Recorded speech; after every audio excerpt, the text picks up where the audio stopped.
Well, good afternoon to you all. Thank you for coming along today to this open book.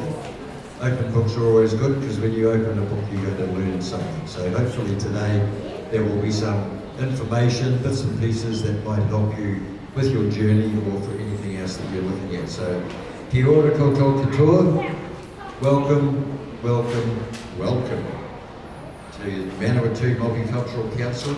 I'm going to say MMC for that as we go through the process so I don't get tongue-tied. So MMC is the Manawatu Multicultural Council. They're celebrating 31 years here in the Manawatu. Service to our community, which is absolutely fantastic. They do a great job. So here we've got 150 different ethnicities, which I think is probably the best in New Zealand. I don't think any other city or town can boast having that many diverse people. And over 130 different languages, which I think is fantastic. I'm a master of one, which I think I'm a master of it, I'm not sure. No, some people are nodding their head. That's okay, but I can understand a lot of stuff that's going on, so that's good. So, my name is Lyal Brenton. You may know me, I've been around town. I've lived in Palmerston North for 36 years. Moved just out of town now, but still involved in bits and pieces that happen here, which I'm very proud to be part of. So, I think we need to value our differences with our people that live here in Palmerston North, and also the similarities that we have are very similar in a lot of cases, and we need to identify those as we go through. So we need to come together as one city, one people. I know we're different nationalities, but I still consider us to be one people, to live with tolerance, patience, peace and kindness. And I think if we use those as our motto, we're going to go a long way in this world. So today we're going to be talking with 4 different cultures. You may only see 3 people on the stage, that's because the 4th person is still migrating to New Zealand. You'll be here soon. And he will come on stage and we'll introduce him when he comes in, so that's good. So we're going to be looking at their unique backgrounds and their own stories about coming and living in New Zealand. So we're going to be discussing things today like their background, why did they choose New Zealand to come and live, coping with the adjustment from their own countries, language challenges, forming community connections, and balancing their own traditions with traditions that they might see here in New Zealand. And we will finish off with some tips or wisdom from them that may help you as you go through. So to introduce you to our great panellists here today, we're going to start off with Chuda Ghimire, and he comes from Bhutan, and he's on the end. So, he's involved with refugee resettlement, advocating and supporting the disability sector and also our older generations. This is great. We have on the end here Odogwu, as president of the Scandinavian Club, born in New Zealand.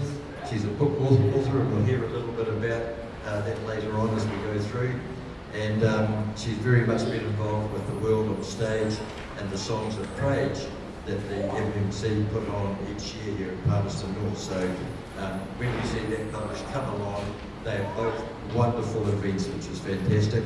And she's also lived in Denmark and Italy as well too, so she will have some interesting factors for us. And then we come to Meriam Findlay in the middle there, former president of the MMC, and has lived for 30 years here in New Zealand, and so she will have 30 years of experience to pass on to you today. She's from the Philippines and is very much involved in our Multicultural Council. I will just tell you the other person is Mohammad Ali Karimee, and he comes from Afghanistan, involved here in construction, board member for the MMC, and is studying English at the English Teaching College. So he will come along when he arrives, and we will carry on with questions for him then. You might sneak in before we start, maybe.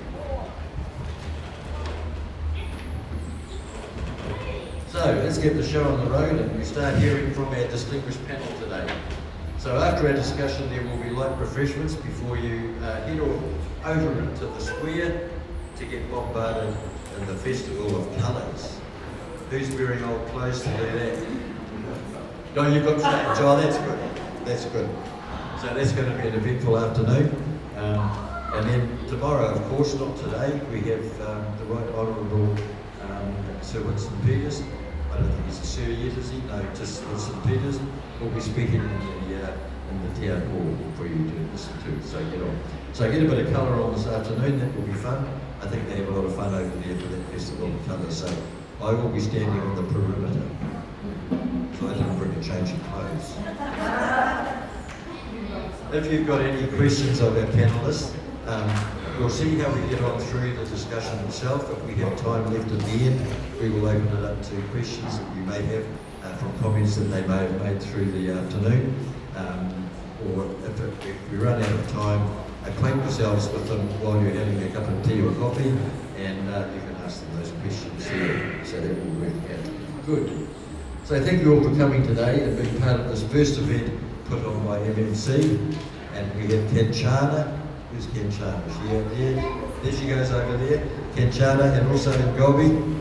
They have done an amazing job of putting this on for the first time. So sometimes it takes a bit of a risk to put on something new, but it may be something that will be carried on in the future, which will be good. So we're just going to see how we get on today. So thank you guys for having the foresight to present that. So we'll go straight into questions. And the first question of our panellists is going to be, can you tell us a bit about your background and the reasons why you actually came to New Zealand? So, Chuda, would you like to answer that question for us? Good afternoon, everybody. My name is Chuda Ghimire. I was born in a small country in Asian continent, that is in Bhutan. A long time ago, when I was born and started growing up, there was a problem in the country and my parents flew from the country. So when I left my country at that time, I was 11 years old. After that, I grew up in the refugee camp. I was in the refugee camp for 18 years before I came to New Zealand. And in the refugee camp, it was like a prison. We were not allowed to go out from the premises, and there are a lot of difficulties and challenges for the children's life. After that, when I was growing up, the country, they decided to resettle to the people, those who are displaced from the country in Nepal, and it was not my choice to come to New Zealand. They choose and put the people wherever they want. Thus, there was a fire in my camp where I was living in the refugee camp on 1st of April 2008, and I got a date on 2nd of April saying that now tomorrow is your pre-medical, now you have to go to New Zealand. Nothing was there, everything was burnt, and we were under the tree. I was not able to see my parents where they are because we were nearly 18,000 people in the refugee camp. And due to the fire, everybody was scattered everywhere. I have got 8 brothers and sisters.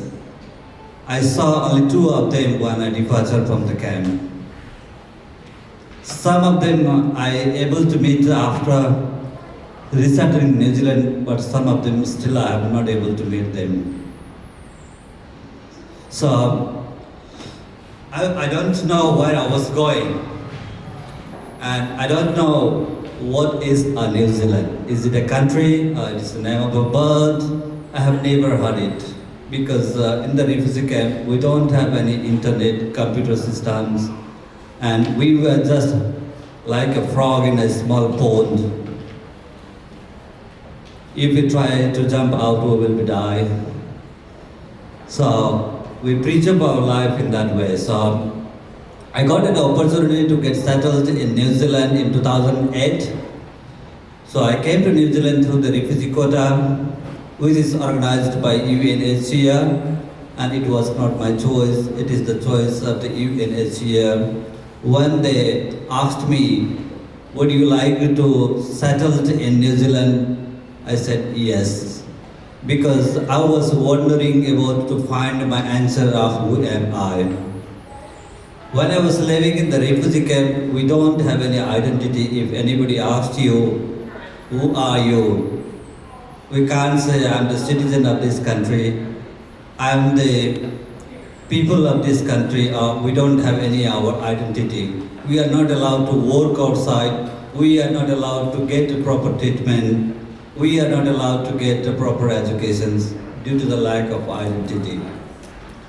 So when I got the opportunity, I realized that I was always trying to find the answer of that question, who am I?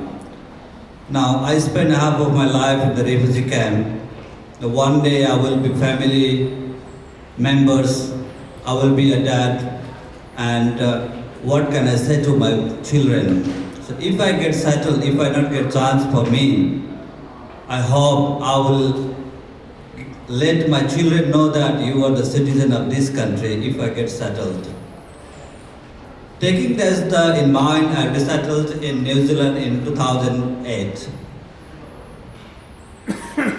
That is the short journey of my life coming to New Zealand.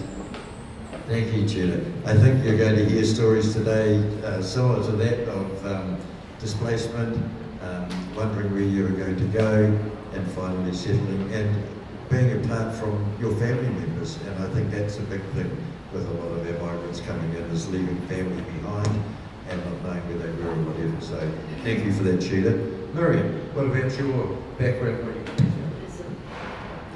Your background and why you chose New Zealand? Well, I'm the eldest of 7 children. Both my parents are entrepreneurs. I live in a small town, Takorong, very closely knit people, and I grew up in a public market. That's why I like to talk to people all the time, because at the age of 9, I already have my own business. I go out on Sundays and put a display, and every profit of the items that I sell is for my own pocket. So when I was 14, my father was killed, and that's when I started questioning about life. Why am I here for? Why are my parents, despite of the goodness of my parents, why is he killed? Why is he killed and everything? And then it was my mother's decision to send me to Manila to study. But Manila, being a province girl and going to Manila, a very busy city, I get discriminated sometimes because of the way I act, because I'm very conservative. And so when they asked me where you come from, and I said, I'm from Takorong Sultan Kudarat. I emphasize, and they would say, oh, that's a Muslim town. I said, yes.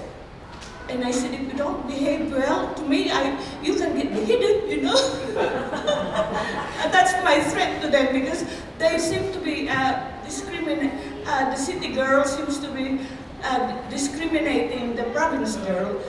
So that's how I lived. And life was hard because my mother was the only one supporting us. And so when I finished my university, I went back home and started a business. But then I decided, after 3 years, I said, being in this business would make me a spinster for life. So I said, I'll do teaching instead.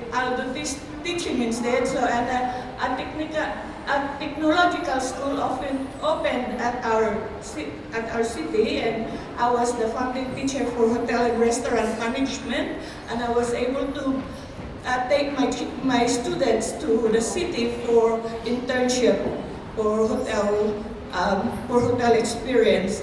And because I made a timeline of my life, that if at the age of 25, if I'm not married, I'm going to be a nun.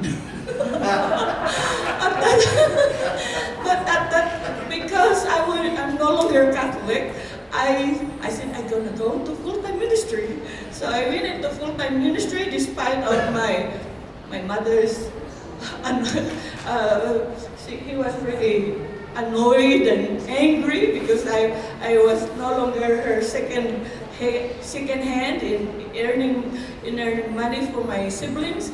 So so I went in there, but I realized that being in the full-time ministry is like living in a controlled environment. So I said, oh, this is not for me.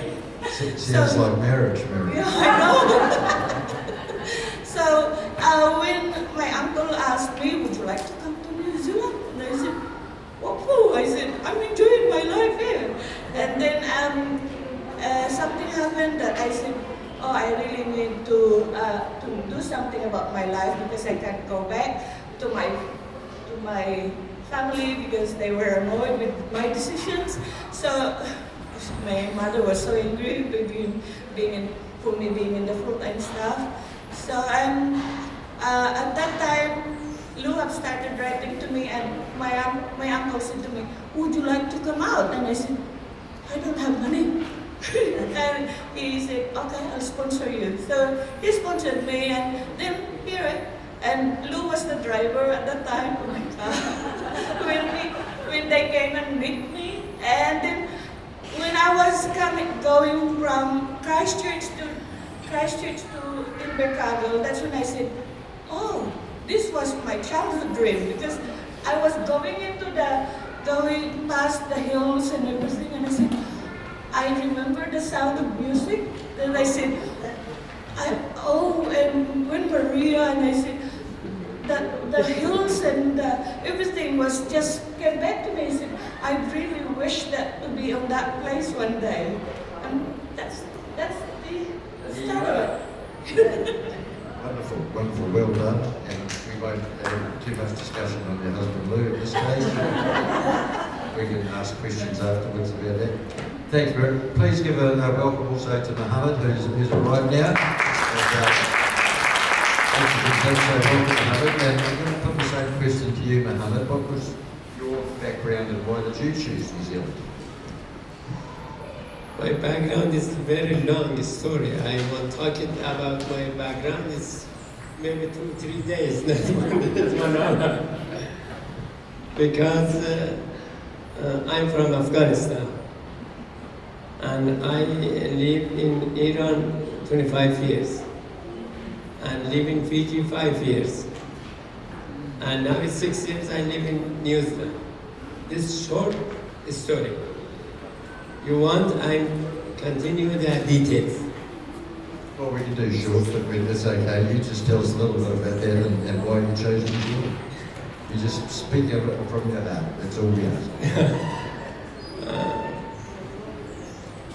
20 years ago or 18 years ago, I bought one magazine in Iran reading about the Zealand law, not New Zealand. The name in the magazine is Zealand law. I'm reading about the New Zealand. I like New Zealand. I'm thinking about one day I should migrate, go in New Zealand. That plan for that time, I started the plan. After that, I went into Afghanistan. Afghanistan changed the government. The Taliban gone, the Jumhuriyat coming. I go in Afghanistan, start the work, make company, construction company. I'm the director for that company. And make a contract, subcontract with IOM. 16 projects, 18 school and 18 clinic. 2004, 2006, I make it that project. I'm director for that company. After that, I make it another fuel pump for the airplane in the Kabul airport. That name is Dog Eye. I make it that one. And after that, 25 February 2012, I moved in Afghanistan, came India. 1 week I live in India. After that, go China, Hong Kong. 2 nights live in China. After China, go in Fiji, Nepal. After that, 2 nights live in Nepal, not Nepal,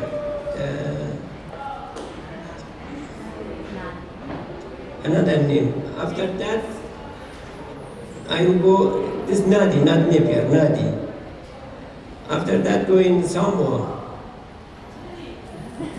1 month and 6 nights I live in Samoa. The money in Samoa, money name is not dollar, thala. After that, come back Fiji and live Fiji 5 years. After 5 years, I come New Zealand. This is another short details.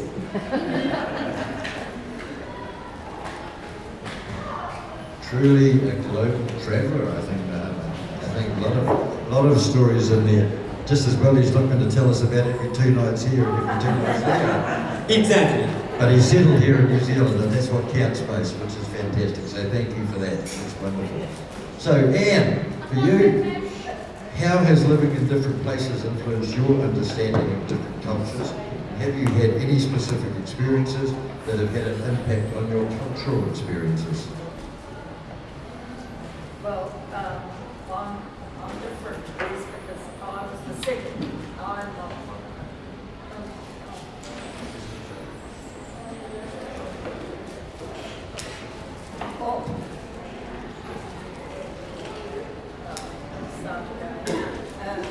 I am different to these others because I was actually with my 2 brothers and sister. We were all the second generation born in New Zealand, on our Danish side and on our Italian side. I've chosen to talk about my Italian grandmother because we heard a lot about her from our mother. In 1911, my Italian grandfather, Vincenzo Catropoli, returned to Italy to marry his Italian bride, Maria Angela Coppolullo.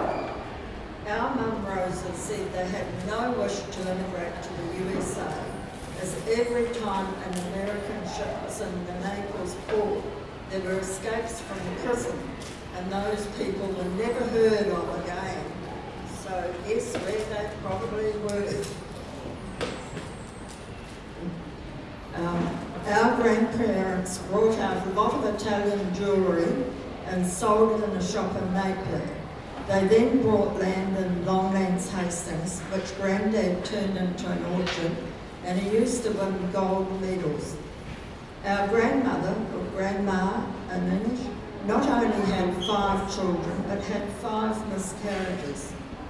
Our grandma did not have good health, as she suffered with severe asthma after coming to New Zealand, and at times spent months in hospital. When Alma was little, our auntie, she was in the hospital with her mum.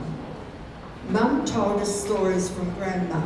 Why can't I understand my own children speaking in English and when I understand others? Mum said the children sat at one end of the table, burbling away in English, and the Italian speakers were at the other end. When Grandma wanted to buy sheets, our mum had to ask, as Grandma knew her pronunciation in English, shits did not sound nice. At the time of the Hawke's Bay earthquake, Grandma was walking to and from the kitchen all the time, carrying her precious preserves to where the family had set up a camp. Grandma died on the 7th of August 1936 as a result of the asthma, which was a result of living in New Zealand. Our grandfather had visited the home of her former doctor as his medication helped her, but his wife said he never wrote the recipes. So that bad luck for Grandma. So that's... Oh, that's excellent. Thank you so much for that, Anne. And back to you, Meriam. How has your cultural background influenced your experiences as a migrant? I think the Filipino hospitality really helped me because